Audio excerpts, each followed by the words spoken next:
everybody. Thank you for joining today's segment of the Run PPC podcast. Today, we have a really exciting topic that we're going to be discussing.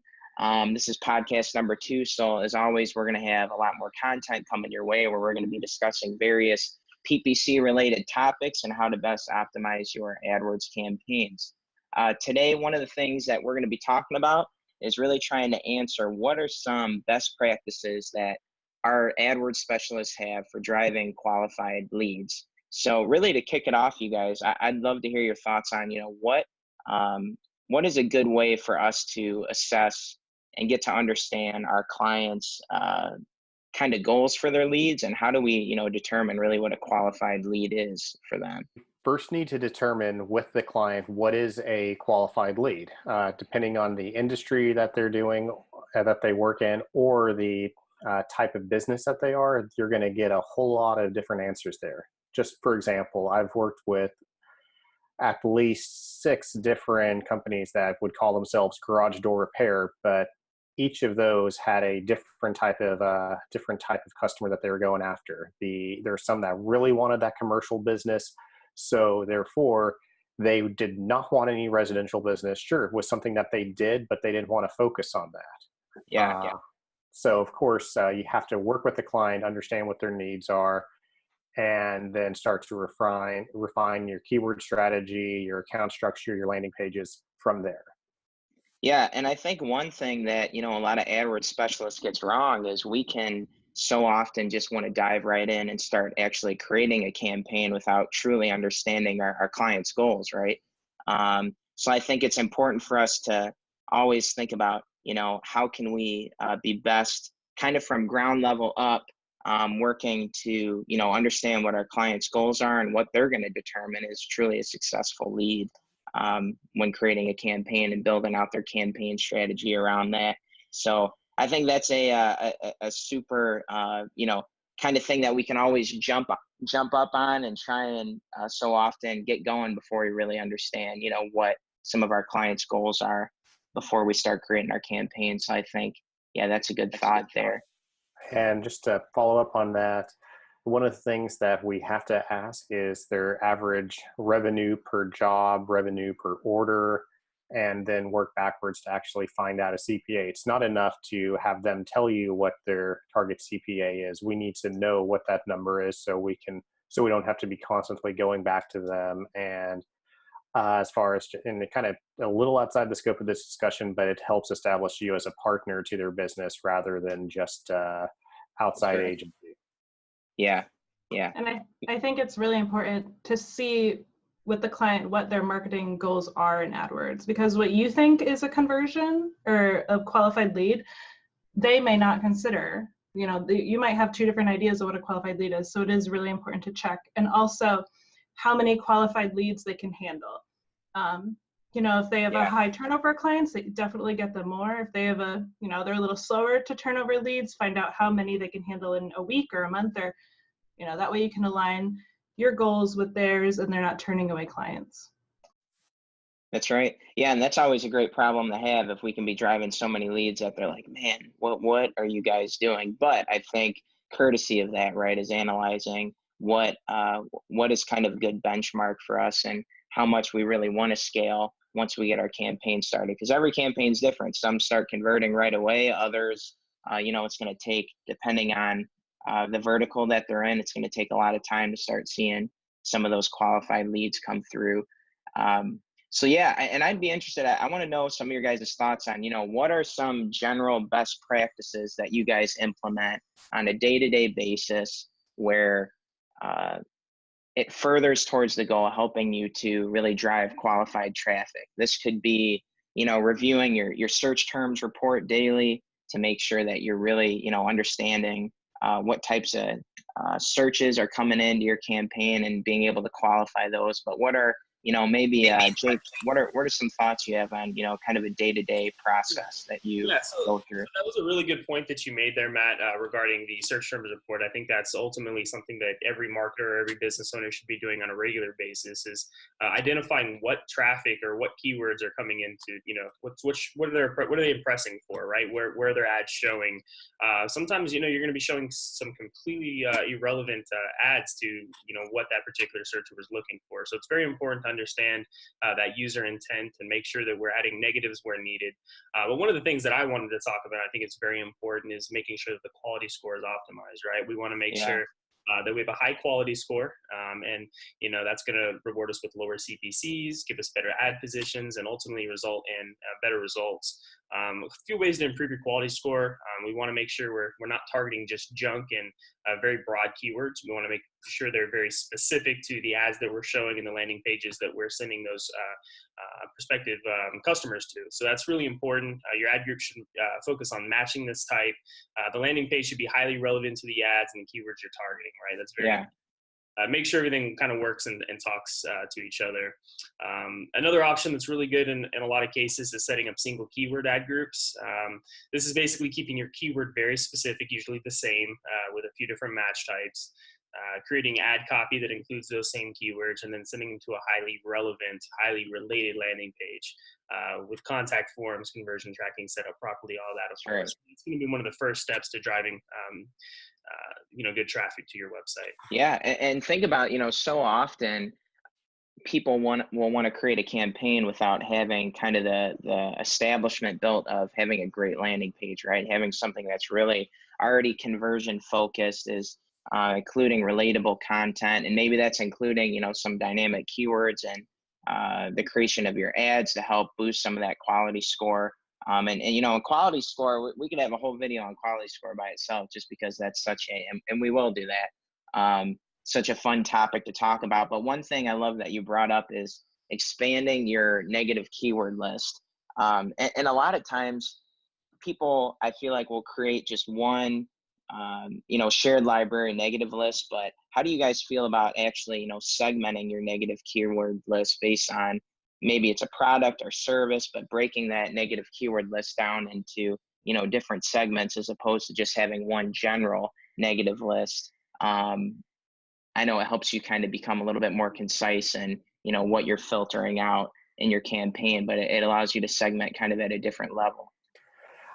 That's something I do as a default. I've got a negative keyword list. It's kind of one of those standard ones that's been floating around the internet for, at least the last couple of years, that I've since added on into and expanded in. So it's broken down by all sorts of different categories. You've got keywords for service, you've got keywords for sales, you've got keywords for car parts, keywords for states, and it's something that I've always added at the MCC level. And so I can then go into each account and each particular campaign, and based on the title, I can go in and add that negative keyword list if it's relevant towards that particular campaign, or irrelevant towards that particular campaign, if you follow.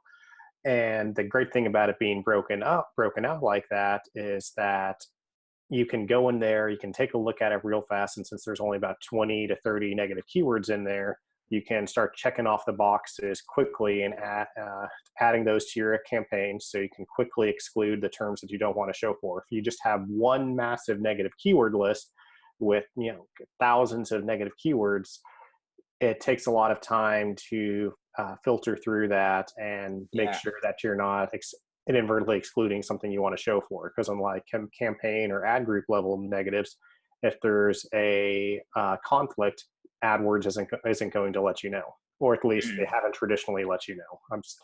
I haven't seen this come up in the new interface yet.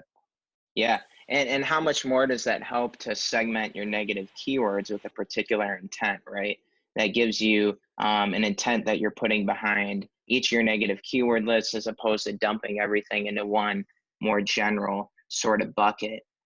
And I think that's a really, smart tip. And that's one thing that's obviously going to help you drive qualified leads, right?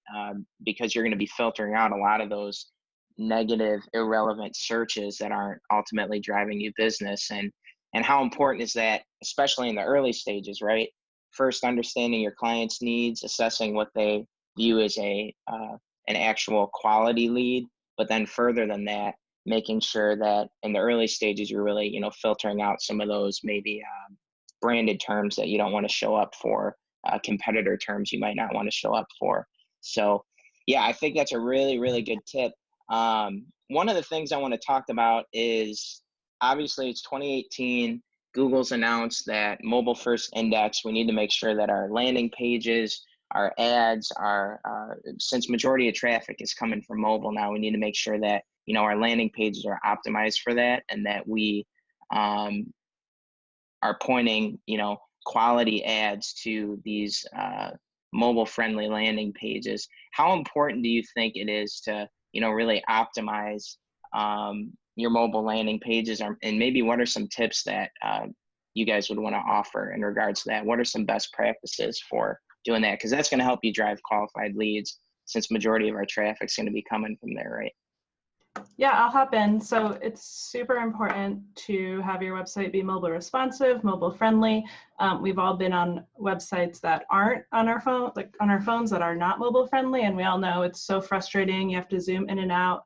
So a couple tips that I found: it's not just your website that needs to be mobile responsive, which is super important. As I said, keeping the content short, because if they're on their phone, they're probably doing research. Keep your content short and easy to read.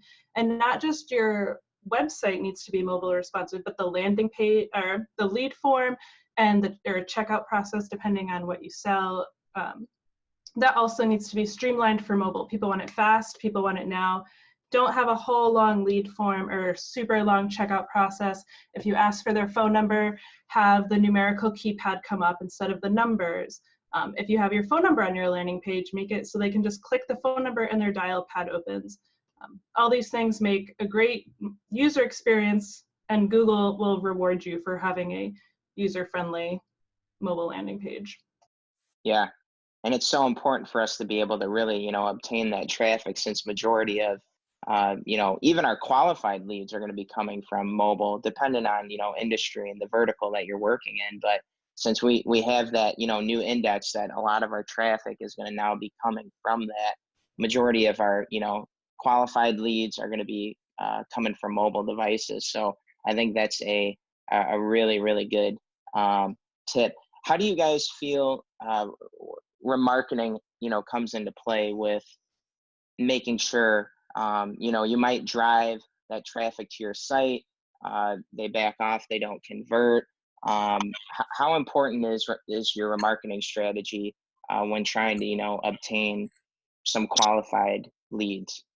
Yeah, so I can chime in on that really quick. I think that's ultra important. Obviously, we're looking for qualified leads, qualified being the key word. And obviously, if somebody lands on your website, right, they've already visited your website, they've visited your landing page, you've already built trust within that relationship. So chances are, if they return, they're qualified enough, right? If they leave once and they don't come back, I mean, they're probably never meant to be. Obviously, if they don't take further action, we want to make sure they're remarketing to that particular potential customer. And then it's important to, follow with your AdWords campaign, with your marketing match type, making sure that we're getting them back to the website, converting them.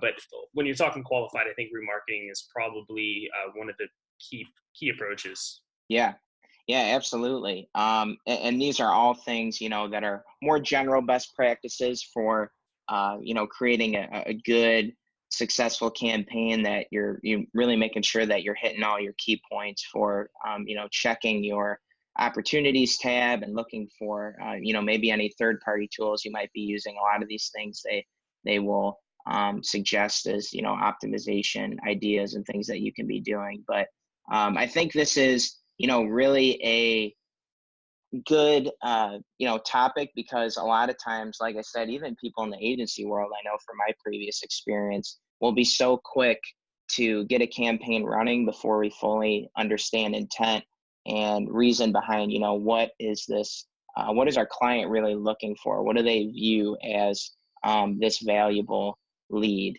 One thing I also wanted to bring up was ad scheduling. How you guys feel optimizing? A lot of people don't view their ad schedule report maybe as much as they should. They don't analyze the traffic and data trends over, when people are are landing on their ads, when they're best converting, what times, days of the week, whatever it might be. How important is it for us to, within that first maybe 3 months of launching a campaign, to make sure that we are, reviewing ad schedule and optimizing that in order to best push some of our better converting ads to obtain those qualified leads? How do you guys feel like that is to come into play? When I look at ad scheduling, specifically if your budget is super small, you want to think about what kind of client are you selling to? Is it B2B? Because then they're probably going to be searching for your product during business hours. So you can cut out, midnight to 8 a.m., midnight to 7 a.m., and then cut out the end of the day.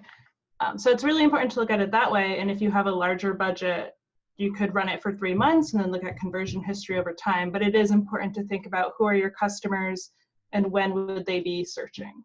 Yeah, pretty much exactly what she said.